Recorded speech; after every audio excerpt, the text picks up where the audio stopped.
It's a common misconception that investing is only for those with tons of money.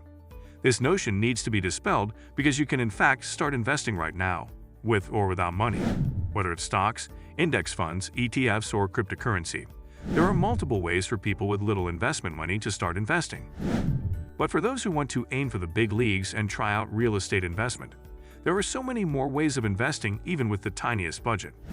In this video, you'll learn about the multiple ways you can invest in real estate with little to no money. Government loans. The most obvious way of securing lend money is through government loans.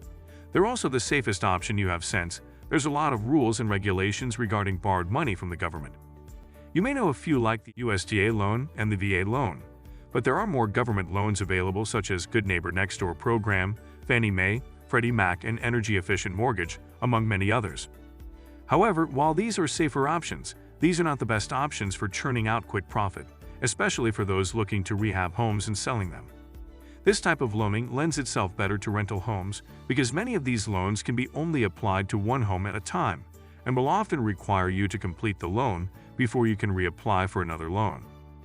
Another thing is that these government loans can take months to be approved, so if you're looking to make some quick cash through the real estate market, then you'll want to stay put for the other lending options later in this video.